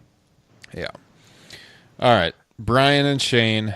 Owens I was going to just say one thing. Okay. The more I talk it out, the more I don't like the idea at all of Carmella eating the fall in Charlotte Asuka and being an unsuccessful Money in the Bank cash-in. Because, by the way, that would mean both Money in the Bank winners would be unsuccessful this year, kind of killing the gimmick. I do like the idea of her, especially at now that you're doing, these brands are all together on the major shows, of her sneaking and cashing the Raw Women's title. Mm-hmm. I don't know if they've made a comment that it's only for the SmackDown side or what, but as I talk it out, I kind of like that idea, especially when you're like, well, what do you do with Alexa then? Well, she does a non-title program with Nia now. Yeah, I just feel like Alexa and Nia, that has to be for the title. But I would prefer also for Charlotte and Asuka to just be them here and stand alone, and Asuka wins the title. I could see what the guy on Twitter that you were promoting is saying, and it makes sense, but I don't know. We'll see what happens. Brian and Shane, Owens and Zayn. This one, if Owens and Zayn win, they are reinstated. And Kyle said earlier that this one could not go on last because of how he thinks it's going to finish, which I assume means because Owens and Zayn have to win to be reinstated. Kyle? Well, yeah, I think Shane McMahon's going to turn on Daniel Bryan for sure. Mm-hmm. I think it's they've set it up pretty well. If you were actually, a lot of people, like to comment on WWE, but don't actually really watch the programs. If you watched that setup, you could kind of see Shane was doing some actually good facial work, which you don't always get out of him. He was forgetting his lines, which we all do from time to time. But, you could see kind of when they did the hug, he was being insincere on his end. I think, and my God, being in that building, is the crowd going to go nuclear if that happens? If Shane turns on I don't think it's if, I think it's when, it is going to be a nuclear reaction, and I think that's Daniel Bryan's first feud is Shane McMahon. You're right back to Bryan and the Authority. I cannot see Daniel Bryan's first match back in 3 years, and they're going to have a little schmoz finish. I cannot see that happening. Maybe, on Tuesday after, but I definitely do not see that happening. Real quick, if there's a rebuttal, I do have to say that them lucking in to Daniel Bryan coming back and the work they've done on the storyline the last 2 weeks has really cleaned up a very messy story going back to Kevin Owens headbutting McMahon. It's made for a great promo, and they've really tied up some loose ends that didn't make sense in a really fantastic way. So you got to give them props for that. Yeah, and it's funny. Remember, I've been critical as anyone of Owens and Zayn as lead heels. Kind of funny when you have a really over babyface to play off of, how all of a sudden they're a lot better in that role. I thought Sami Zayn's mic work on the Go Home SmackDown tonight was absolutely fantastic. Yeah, I think both of these guys have been just tremendous heels, the past month. Owens has always been a great heel, but man, who would have expected this from Sami Zayn? Yeah. It's incredible. I will rebut. I just want to throw this out there before Ryan gives his pick, and Justin can rebut this too, because Ryan alluded to this. With the stipulation, there's only one of two scenarios. One is Owens and Zayn lose, and they really are fired. That's not happening. Okay, so the other option is, well, they just go to Raw, and that's fucking lame. Like, that's just bad. Like, oh, well, they're fired. Well, we're on Raw. I know that they've kind of, it's not above WWE to do that, but that's bad. I really think Shane is turning on Daniel Bryan. I really do. Well, I'm going to be the tiebreaker, and I also think that you're going to have Owens and Zayn win here. And I see the turn too. I could see him holding off the turn as well, but at the same time, how does Bryan lose here without someone turning on him? He can take the fall if it's a 3-1 situation. Well, see, it's interesting because Justin, I completely agree with what he said about how Daniel Bryan, his return very much ties up a lot of, quite frankly, poor week-to-week storytelling by the SmackDown side in this angle.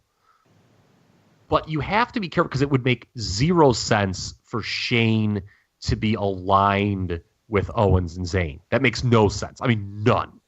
So it's got to be something very personal with Shane, why he would turn on Daniel Bryan, kind of like, oh, I was attacked and no one gave a damn about me. You all forgot about me and just started cheering for Daniel Bryan's return. It's got to be something like that. Mm-hmm. Well, both of you are going to be feeling very silly when we're all doing the yes chant at the end of this match after Bryan and McMahon went clean over Owens and Zayn. I'm buying, first thing I do when I get to that superstore is buying the new Daniel Bryan t-shirt. But no, people, it's so funny, the booking of Daniel Bryan. People just want him to do those dream matches right off the bat. Like, fuck it, man. Let's have him, work the winner of AJ and Nakamura on Raw the next night. Hold your horses, people.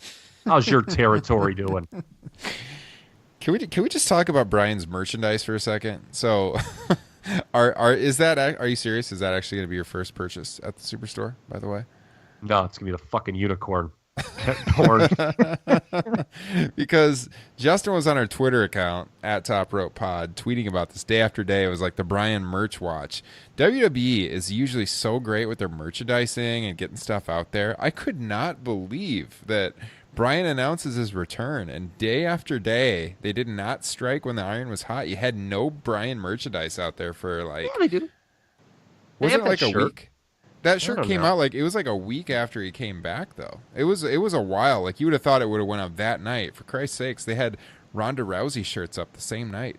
Well, I mean, for fuck's sake, Dr. Joseph Maroon ain't in the merchandising department. Give him a break. I'm just like shocked. They could have even just put up some of his old gear that they had taken down like a year ago. Like I talked about with somebody that the Bryan Yes shirt where it looks like the Che shirt. They had like the Yes, Yes, Yes shirt that is not the greatest t-shirt in the world, but they had that one up. But that was it. That was like the only Bryan shirt for like the next week after. And there's all kinds of old Bryan merchandise he could have just brought back just to sell while the iron was hot. But I was shocked. Hey, he's going to sell a lot of merch this weekend. I'm going to get that Follow Your Dreams shirt. How inspiring. I didn't think Kyle Ross was a merch kind of guy. Yeah, to be honest with you, I just need some extra large T-shirts at this point. Ooh, baby, this. Kyle, actually, didn't we talk about this one time, Kyle? And you mentioned you barely had any professional wrestling T-shirts, and you said I might be confusing you with someone else. Didn't you say you had like the NWO like 6-ball shirt? Yeah, the NWO 6-pack shirt I have. Oh, and anyone who listened to our Liam interview last week, I couldn't remember which year Pillman show I went to was 01 because I found the T-shirt actually in my closet. Oh, nice. I have that. Yeah, but no, man, I'm gonna get it. But yeah, fatherhood and foot surgery have. Oh boy, I'm afraid to get on that scale again. Hey-o, I will not be the first contender for the Mustafa Ali Cedric Alexander match. winner. I'll tell you that much. I am no longer eligible to appear on 205 Live. Well, I do buy a lot of merchandise. I buy a lot, Kyle, from your home state, Homage, and their or Homage, I should say, and their WWE collection. The retro shirts are pretty awesome. Yeah, I have a Four Horsemen one. Yeah. Yeah, good. I have that shirt as well. Doesn't fit anymore, but fuck it. All right, well, maybe we'll find you at the WWE WrestleMania Superstore, Kyle. We'll probably have to check that out, Justin. I'll be wearing the Horseman belly shirt like I played for the Miami Hurricanes in 1985. You'd be looking like the Blue Meanie with the BWO shirt. Yeah, that's a good one. Fucking dick. Oh God! All right, let's see. I guess we'll do the 2 title matches last. We've already kind of talked about them, but Rousey and Angle, Steph and Triple H. We kind of talked about this earlier too, but we didn't pick winners. So anyone want to jump off? You want me to go first? Ronda Rousey has been very, very bad.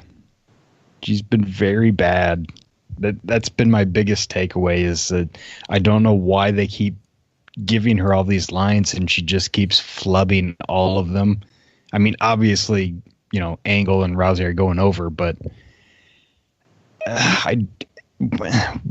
why they didn't learn their lesson with Roman Reigns as far as like making him say stuff with Ronda Rousey, I just don't get it.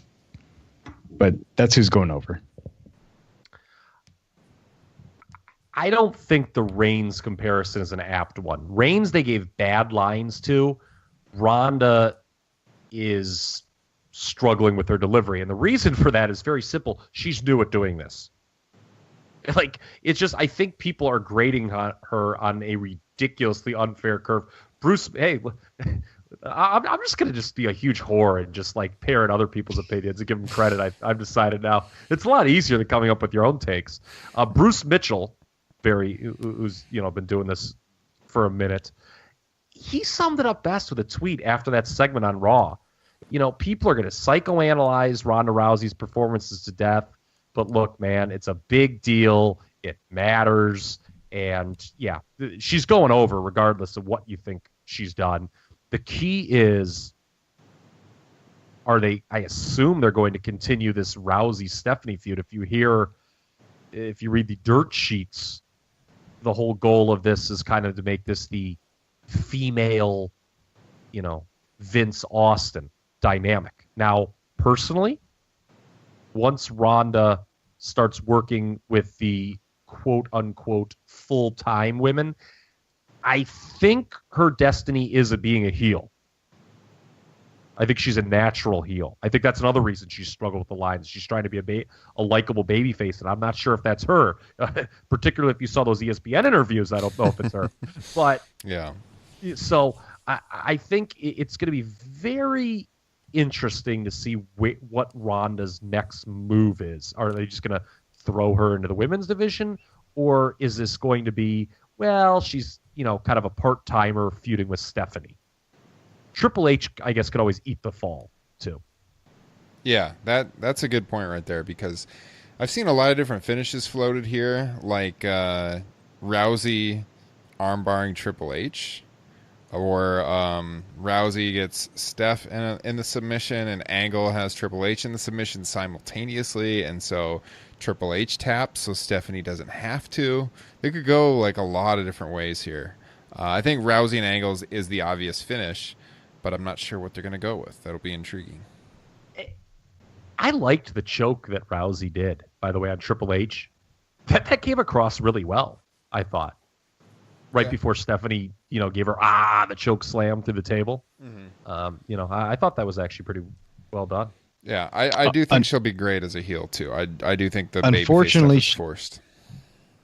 Unfortunately, she wants to rip off the arm of the woman that signs her checks. I thought that was a good line. I thought it was a good line. Yeah. The delivery wasn't great, though. It took her 2 minutes to deliver it. But. Yeah, the delivery wasn't great. It was a good line, though. Whoever wrote it. Shout out Connecticut. Whoever wrote it. But yeah, I think we're all in agreement on the winner. How they get there, we're not exactly sure. Styles Nakamura. All right. Well, wait a minute. Before we get to, are we going to actually we didn't really give picks on Cena Undertaker. I remember that started this whole thing. Then Justin got cold feet after when it came to time to make a pick, and we never really gave a pick for that. I think Undertaker has to win based on how last year went, and Cena's leaving. I think Cena's going to be gone for the majority of this year. And so it makes all the sense in the world for him to lose to The Undertaker in his return. This is the weirdest one of all time because Undertaker's an old school guy. Go out on your back, which is what we thought happened last year. Cena is obviously going into a part-time role. So do they both just finger point of doom each other? I don't know. I'm leaning towards Undertaker going out on top. I mean, I guess if there's any wrestler who's ever deserved it, it's him. Ryan, the way he broke it down, I kind of agree. You can't have the Undertaker show up and lose, I think. That would be odd. It's kind of like the mystery partner dynamic we talked about with Braun in the tag title match. Usually if you kind of show up in the moment, you win. In a kayfabe sense, it works because you're catching your opponent theoretically off guard. And Cena also has been able to stand out and carry the program throughout with his mic work. So he's fine. I mean, if this was a young and upcomer, I would be really kind of irritated that the Undertaker would beat him, but that's not the case here. John Cena can eat the loss. It's fine. I think the Undertaker's going to win. Yeah.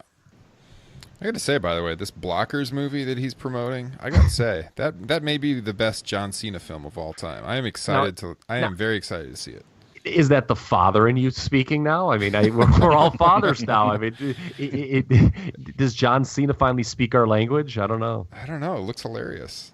Yeah, I mean the whole thing with him, with the beer bong and IPAs and stuff. I don't know. It speaks to me, I guess. Yeah, I think that's the fathers of daughters speaking to you. Yes, exactly. Oh, and do you guys get it? There's a cock in front of the Blockers. I think it's funny how John's like trying to not promote it to the younger fans, but like, how can you not? He's got to mention it, and people are going to be seeing that on Twitter. But like, it's kind of awkward seeing him promote that as the hero to all the kids. Yeah. All right. So yeah, I think Taker's got to win just because he lost last year. How do you not? John's leaving. All right. So we went through that. Styles Nakamura. Would it not be horrible if he showed up and then lost? Like after all the it would be terrible. You cannot do that.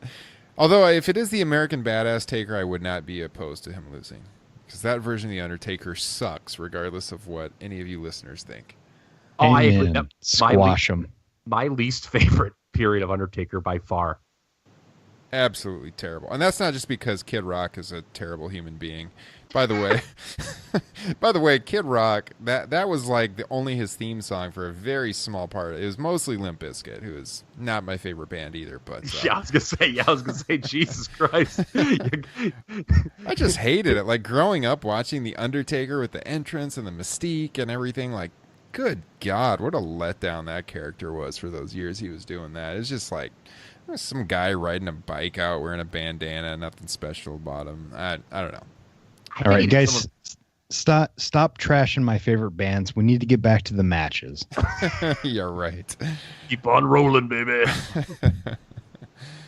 So Styles Nakamura should tear the house down. I hope they give him a ton of time. The only time I went to WrestleMania, I mean, looking back, it was a pretty good show, 22, but man, that triple threat with Mysterio and Angle and Orton, it was such a brief match. I want to say like 10 minutes or less, and I wanted that match to get so much more time, and that really kind of brought the show down for me. If Styles Nakamura doesn't get a lot of time here, I know we mentioned earlier that you don't have to have a lot of time to have a great match, but this one needs some ample time, I think, the way these guys work.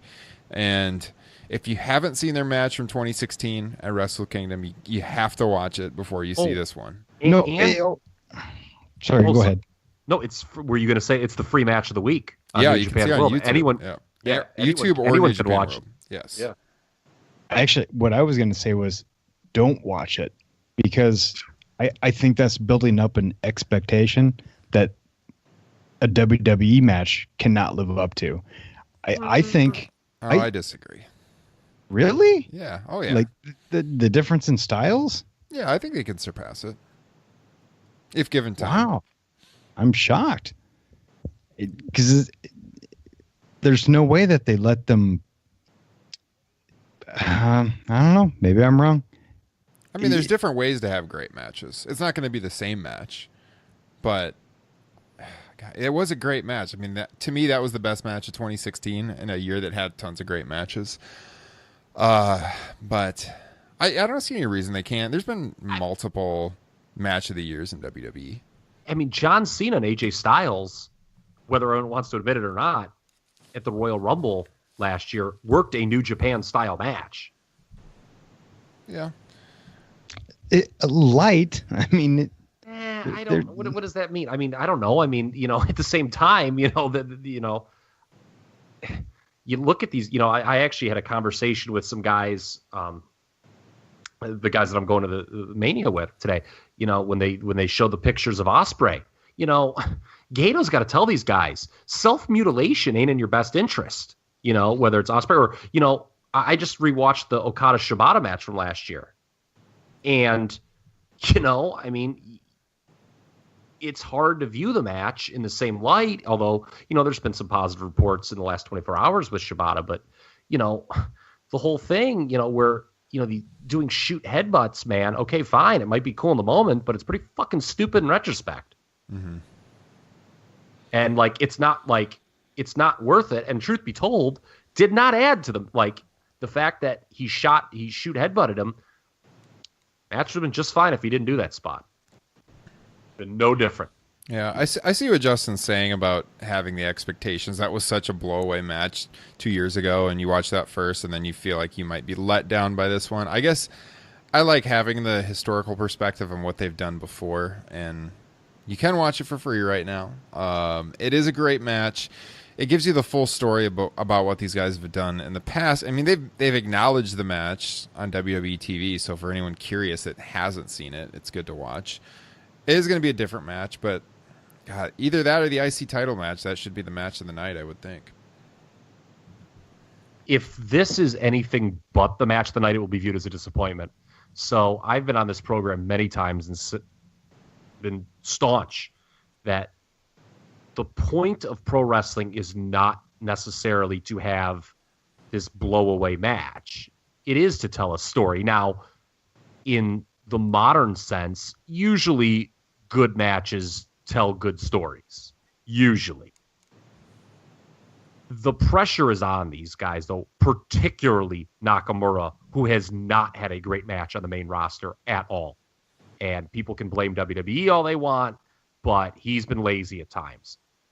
Shinsuke Nakamura has to have a blow-away performance in this spot. He has to. That actually needs to be the goal. He needs to go out there and show people why he was so heavily hyped. Anything but, and this match is going to be considered a huge disappointment. And look, it's a tough spot for these two because the whole premise of this is that it is this dream match that's going to be the best match of the night. I remember Shawn Michaels, Mr. Perfect, going into SummerSlam 93. They're like, this will be the greatest Intercontinental Championship match of all time. And, you look at the names, you're like, okay, yeah, I could see that. Wasn't even a good match. Forget about the greatest Intercontinental title match of all time. Wasn't even good. Now, I don't think that's going to happen here. But the pressure is on. I mean, these guys, believe it or not, and I don't say this often, it is more important that they have a good match as opposed to who wins here. Oh, I 100% agree. 100% agree. Yeah, I find it pretty hard to pick a winner here, actually. This is one of the toughest matches to predict a winner, in my opinion. See, I think Nakamura has to go over. I shouldn't say has to. But if he doesn't go over, it speaks volumes about his standing in the company, I think. I'm kind of worried about his staying in the company. That's why I am not solid on picking him. He won for all the poo-pooing again. Yeah. He won the Royal Rumble. Yeah. That's a pretty coveted spot. Mm-hmm. So And here's the other X factor. AJ's hurt, apparently. We don't know how much he's hurt. But, considering that Nakamura needs this win and AJ might not be 100%, it might need to take some time off, it makes all the sense in the world to have Nakamura win here. Though AJ did work a lot on SmackDown tonight. He did. And he may not be, but, look, he was hurt going into the first Nakamura match. It's true. That is true. And he was at the Rumble just a few weeks later. So, yeah, I don't know. On the surface, I would think Nakamura would win. I agree. His time on the main roster has been less than stellar. Some of it's on him. Some of it's on the booking. I've said it on the program before, I don't get why they script him in all these weird talking segments when the guy's English is not the easiest to understand. I just don't think that does much for the audience getting behind him. I don't think he needs to be talking on the microphone. I think it's just kind of awkward for the viewer. Like I've said before, he's so charismatic. Just in his actions, he doesn't need to be doing promos like in the WWE sense. Best case scenario is Nakamura wins. Like Kyle said, if he doesn't win, I think it does speak volumes to where he's headed. Justin, who do you got winning? Nakamura. Okay, so that brings us to the match that some of you love and some of you hate. Brock Lesnar, Roman Reigns. I was pretty shocked at how they talked about Brock going back to UFC on Raw. Speaking of the go-home television, I mean, they basically said if he loses here, he's going back to UFC. So I guess that means... That before. Yeah, I mean... But the surprising thing was that Heyman said he's going with it. Yeah. Because I would think Heyman would be transitioned to being with somebody else, but he said he's going with them. And so if that happens, I guess Brock's serving his, 6-month suspension before he can fight again. There's no way Roman Reigns doesn't win this match. I don't know if anyone has any deep thoughts on it, but they've been building this up for 3 years. So this is the, when Justin earlier, I'm interested, I can only assume, not going to put words in his mouth, so I'll just throw it to him. When he said there are 2 matches where picking the winner is completely obvious, I assume this is the second match he was referring to. There is absolutely zero justification for Brock Lesnar winning this match. None. This is the most slam dunk pick ever, and it's the correct call too. Okay, the people who don't like Roman Reigns, it's the correct call. It's not just because we have to pick and that's who's gonna win. It is the correct call. Roman Reigns all day. It's had a good build. The biggest problem they've had is Roman Reigns saying Brock Lesnar is Vince's boy. If they could have just gotten away from that, because obviously Roman Reigns is Vince's boy. Oh, okay. If they could have just gotten away from that, or at least worded it differently, I think the build up to this match has been just effing terrific. Yes. People need to realize something, and I groaned at that, not to be a dick. Well, maybe to be a dick, but people realize in 1998, even though Vince McMahon was feuding with Steve Austin, that Steve Austin was Vince McMahon's boy. Like, people understand that, right? I hope. Like, the idea that, like, Vince really didn't like the way Steve was dressing and acting in 1998. Like, people don't, like, really think that's true, right? I would hope like, not. So, okay, so we're in a little bit more meta stage than we were back then. Yeah, though. but I know, but like the thing that like, oh, well, he's Vince's boy, so like, okay, I get that, like,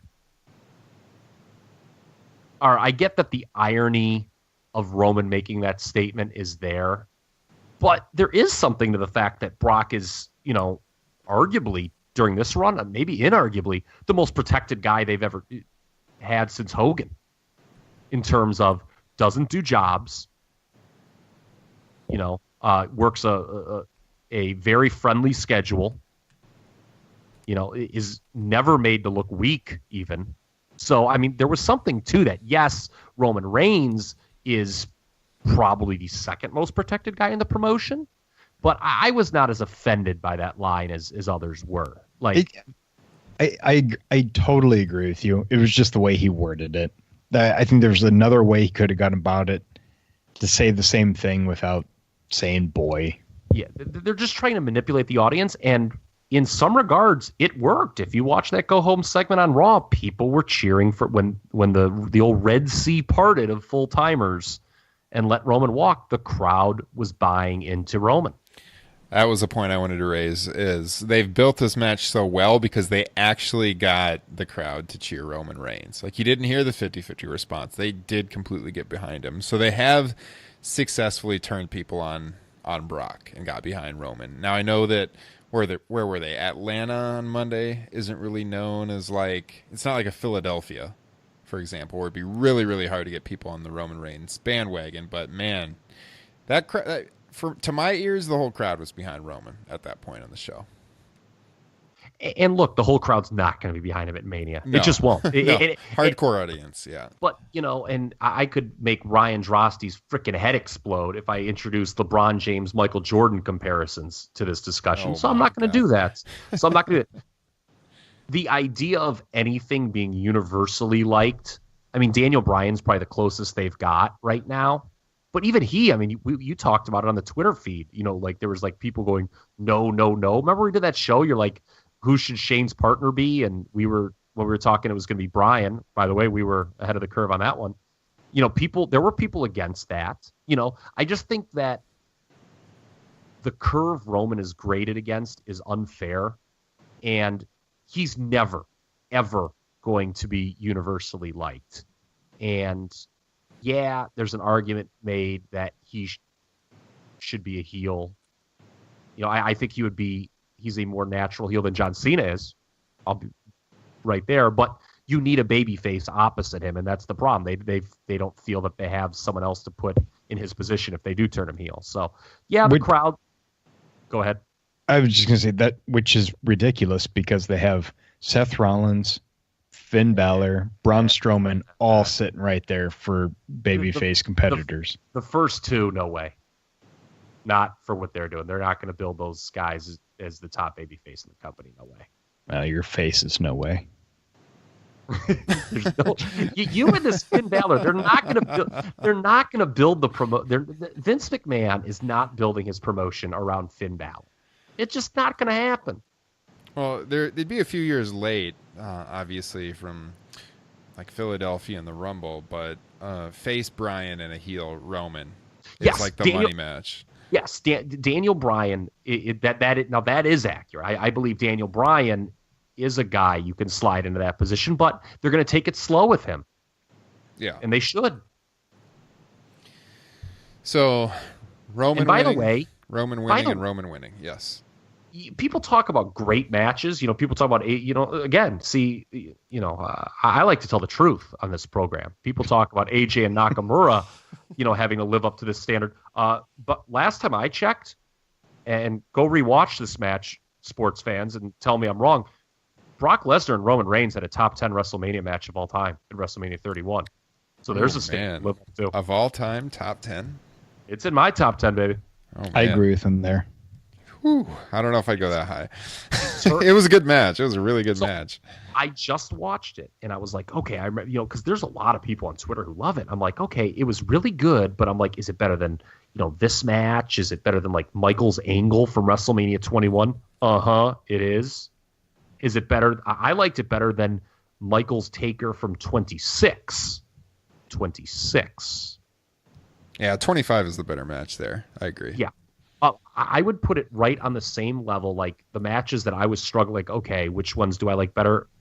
Were Flair Savage from WrestleMania 8 and the three-way from WrestleMania 20, which I know, and I will not fault you, the listener, if you want nothing to do with that match, obviously, anymore. But, I put it on, it's one of the best WrestleMania closers of all time. Probably Austin Rock is the only one that's definitively better. Which one? 17. Okay. Yeah. 15 was a bit of a letdown. Yes. It was okay for that. Fuck that show. WrestleMania 15. Fucking Vince Russo. What a letdown, especially at how hot the company was at the time. My God, 15 was a letdown. That show sucked. It was one of the worst WrestleMania. I have a buddy who gets so mad at me when I just shit all over 1999 WWE. To me, it's funny. Okay, my nadir of following the company was 09 to 12. But man, there is no year that I want as little to do with as 1999. I don't care what the ratings were. That year, in retrospect, that programming was not good. Yeah, I don't know. I'll have to go back and watch that match from 3 years ago again, but on the surface, I can't imagine it makes my top 10. I guess I'd have to go down the list and count off how many. I'm just thinking off the top of my head. Savage Steamboat, Savage Warrior. Actually, I liked more than that. Yes, I agree with that. Yes, Flair Savage. I would say it's close, but I gave the slight nod to Roman Brock. I'd say Brett Owen from 10. I like more. Probably. The ladder match from 10 hasn't aged as well, but at the time it was so mind-blowing that I still would have to give that one the nod. I would give you that, yes. I know a lot of people rag on it, but I really like the Iron Man match on 12. Oh, no. I do. I really like the match. Bret Austin. Yes, obviously. Oh, God. Greatest match of all time. 14 and 15, I probably don't have anything I'd put ahead of it. Or 16. No, I was going to say, I will sign off on this podcast if you say anything from WrestleMania 14 or 15 is better than that match. Yeah. Come on now. Austin Rock, yes, from 17. 18, it's not a better match, Austin and Hogan. Cody Rhodes was just talking about it on Twitter. He thinks that's the greatest match of all time. Don't get me started on that.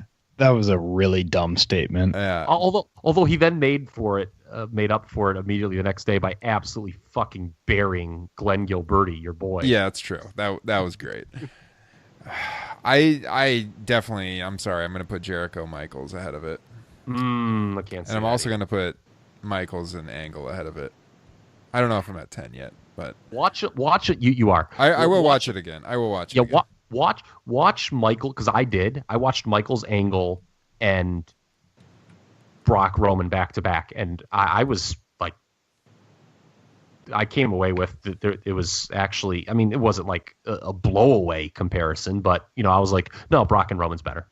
Well, my eyes might be opened, so I will watch. I don't think I've watched it since the time. I might have watched it twice at the time. I haven't watched it since, so I'll watch it again, and we can discuss it over beers on Bourbon Street. How does that sound? Sounds great. And, of course, the Seth Rollins cash-in is always sort of the X factor in evaluating that match, depending on how you feel about that. That was a great ending, yeah.